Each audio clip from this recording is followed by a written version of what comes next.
What's up YouTube, I'm Vaughn and this is the Gear channel where we discuss collectibles, hobbies, competitive games from tabletop to video games. And today's episode we are reviewing the Yu-Gi-Oh! TCG companion app, Yu-Gi-Oh! Neuron. Now, there's been a lot of debates on this app seeing if it's legal for TCG. Sadly, it is not. Because in Konami policy under Duelist Responsibility G, unacceptable behavior, you're not allowed to use any electronics that could receive any form of conversation at all, okay? So any communication electronics are not allowed. So we're talking about phones, smartwatches, even earphones, etc. It's like you're not allowed any of those. And also during your duel, you must turn any of those electronics off as well. So that already shows that we won't be allowed. But the thing is that in OCG, they're allowed to actually use it. So it's not a problem over there, but at the same time, it's more of like a testing that they're doing. So things could change and they decide to actually remove the app and that no one's allowed playing it over there. But besides OCG, also Europe is allowed using it for only Tier 1 events. So everyone pretty much has something that they gotta use except for TCG. Us, we just can't use it at all. Now, enough with that, we're going to go straight into the options that we have for the app. So, we have the 4 options. We have news, duel, deck, and data. So we're going to go straight into the news and talk about how this could have actually been a lot better. And that's the thing about this app is that it has a lot of issues. There's more cons than pros in this app.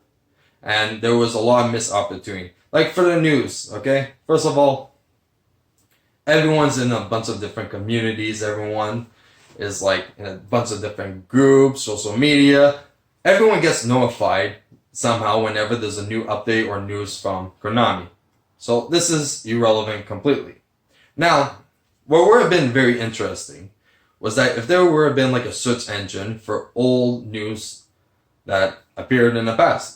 So if we have a player that actually haven't been playing for a year and decide to come back and download the app, then it would have actually been a very good aid for him to start, because any cards that he had back in the past that he wants to play now, he could actually see any changes and rulings that apply to those cards. So he would be more up to date with today's format. But they missed that and they decided no. Now, the next thing that we have, a really big issue that actually has a lot of issues, is actually the duel. Now, there's been a lot of debate with calculators during high tier events. But the thing is that you are allowed using a calculator. But you still need a pen and paper to keep track and history of all calculations that you did for the duel. Which makes the calculator pretty much pointless, so you just continue with the pen and paper. Now with this, it's supposed to be a game changer because you can actually keep track of all the calculations that you do. But then again, you could do that with most calculators nowadays, and every calculator on everyone's phone does that already. So what is Konami saying? That we could use this because it's a Konami product, and we can't use a phone unless, what? We buy a Konami case and say that it is a Konami product? Makes no fucking sense. Now we have other features on this as well. We have a die and a coin, which mostly all apps have for Yu-Gi-Oh! Then we have the most stupidest thing that I have ever seen in my whole life. A counter to track your counters, okay? Now, if you play decks that had spell counters or Bushido counters, that is for 6 samurais, you would know that 4 slots is not a lot, because you're going to have more than 4 cards with counters on it. So right away, this is completely useless at the get-go. But also, there's no way to identify which card actually has each counter. That's also a big problem, because if you go and you're using dices like you're usually supposed to do, you select your monster, you put a dice on it. Now everyone knows that that monster has counters on it, and from the side of the dice, everyone knows how many counters. And you don't even need 100 different dices as well. You just literally need a few small ones, and then have a few 20-sided dices or even up, and you're all set. This is completely useless, and I would not recommend any player to actually use this. This is just bad and stupid, okay? Now for the next thing that we have is actually the camera search. Now, it has a lot of cons and pros, and there's a lot of issues, and you can tell that Konami did not do a good job with this. And the reason why I say this is that I'm comparing it with TCG players like camera search. So for the scanning, because in TCG player, you scan a card, you get it, doesn't even matter if it's foreign or not. You get the image, you get it right away, you're all set. And the only thing that there's a slight issue is that for the background. If the background that the card's on is like too complicated and all that, it won't really read properly, okay? That's why it recommends that you do it on a white surface. But with Yu-Gi-Oh! Neuron, it has a problem with rarities. Now, rarities, but also if the image is too dark as well for the card. So, first off, the biggest issue it has is for Altis, Secret, Ghost, and Star Foils, okay? And this thing has a big issue with that. And this is why I think it's so dumb that they did not put enough work into it. Because for TCG players, they have every single TCG card that you could think of besides than just Yu-Gi-Oh! So if their software is like able to actually like figure out which card is which with like a huge selection of TCG cards, you're saying that Konami's program wasn't able to make a similar thing, but like more perfect since they're just focusing on Yu-Gi-Oh? That is just stupid. And I don't get that at all. And that's why like for the scanner, it makes no sense. And they're expecting competitive players to actually use this. And that's actually the worst thing out of everything, because the more higher tier events you go to, the more competitive you are in this game. You're going to realize that people, they pimp out the deck. They do max rarity on each card. And you're telling me that this scan cannot scan max rarity cards properly, and you're expecting competitive players to use this for events? Come on. Now, the only feature that I do like is that when you do scan a card, and it shows the image and the text of the card, but it also shows which category on the ban list that it's in as well. So if the card's banned, it will show. If it's limited, semi-limited, if it's not, that's the thing that I actually like the most. And the reason why is because if you're against a player and you scan a card that you're not too familiar with, and then you're not even sure if it's in the ban list or not, well, now you know. You go, you scan the card, find out that it's limited. There you go. You have more options to get rid of it, and you know as a fact that your opponent doesn't have another one to come back after. So that I do appreciate. Now that's it for the duel. Now we're going to get into the deck. Now, the deck has a lot of missed opportunities to the extreme. And it really shows that Konami did not really think too much about it. They focused more on just doing the duel stuff, and that's it. But for the deck, you're going to see the option right away that they could have actually done it a lot better and actually have more meaning for this option as well. So first we're going to go into my deck, which, well, pretty obviously, you just build a deck and that's it. There's also like a hand test that you could test while drawing, which I think is completely useless because why just test 5 cards of draw? That makes no sense. That does not show consistency in a deck. You have to play it out. You have to test the counters, test the recoveries. There's a lot more than just drawing the 5 cards for consistency in a deck. This makes no sense. And also, why even bother with this? Why not actually make an actual Yu-Gi-Oh! Like today's format app that you can actually duel other people online?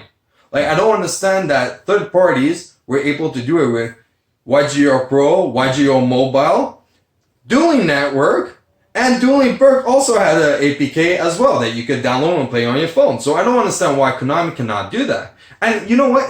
They can't even argue that it's because, oh, people are going to spend less money on the actual card game and just play purely online. Well, the thing is, in TCG, Yu-Gi-Oh! Rank is 3rd. So you have Magic the Gathering, Pokemon, and then Yu-Gi-Oh! Magic and Pokemon has actual like TCG games that you can play online on your phone with anyone that you want. So why can't Yu-Gi-Oh! Do the exact same thing? Konami is not giving a shit, doesn't want to. Maybe they're too focused on Duel Links. Who knows? But there is a missed opportunity for that. If you actually want people to be in a more competitive level, that would have been the perfect way. But another thing that's wrong with my deck. Now, you submit a deck, you send it out. Why couldn't there not be a registration option as well? For like any tier event pretty much. So you go, you send it to them, the judges see it. You know how much time that would save everyone? And not even the players. Also, the judges. If you're doing a deck check, you know how easier it is just to look at the picture and then look at the deck? It would save everyone so much time. And I don't understand why they did not do that. That I think is completely dumb. And they miss a good opportunity. Next thing that we have is actually like deck search. Which is actually good, but then bad for the community. And I'll tell you why. So the good part about it is that you put one card, you look at every single deck that involves around that card. You put one archetype, you find every single deck about that archetype, okay? So that is very good. And you know what? There is actually like good decks on it, okay? So me, I'm not too fond about net decking, but the reason why this could actually hurt the community was actually for every single person that does deck profiles. Well, what's the point? Instead of watching a 10-minute video, you just go on the app, you look, check the deck profiles. Now, I'm not including the deck profiles that actually shows the whole combo of the deck because that someone actually did the work for, and it's actually interesting to actually look at how the whole game mechanic is actually play of the deck. But people that just do pure deck profile, it's not needed now. It's useless. This app completely wipes them out, and there you go. So that I do have kind of a problem with that, like completely. But yeah, and for the next thing that we have also is the ban list. Now, this is out of all the opportunities that I even pointed out, this is the one that they actually missed the most. And the reason why is because, well, first, it's kind of useless to have it on the app because that ban list only updates on the day of the new ban list, while everyone finds out the new ban list like a week before it comes up. So, kind of useless with that. But also, you know what would have been actually great? If they actually turned that setting for the ban list into an actual like voting booth. So people in the TCG community could actually vote on the app which cards would be unbanned, which card would be banned, limited, semi-limited. Like, there was a good opportunity to actually get the whole community involved and be part of actually like the ban list. And they did not do that. Instead, they just put a ban list that updates on day of ban list. So that I thought was dumb. Now we have the last thing, and that is data. Now, it's quite simple. You have the Konami ID, FAQ, settings, and the only thing that's good is probably the contact, that instead of actually going on the website and everything, you get a direct contact that you could do with Konami. And, which is nice, but most of the time they don't even answer, so who cares? So, that is actually my whole review that I have with the app. And honestly, you could tell that Konami did not put a lot of work into it. And they did not care. There was too many good comparisons to compare it to, and you can tell they did not give a shit. So honestly, I would not recommend this app at all. For like maybe just fun, but for a competitive level, no. Don't even bother. And that's it for my review. Now, if you guys did enjoy this video, like and subscribe. And if you have any opinions on your own about the app or what I said, comment it down below. I'm always interested to hear what everyone thinks. Till next time, I'm Vaughn, and this was the Gear Channel.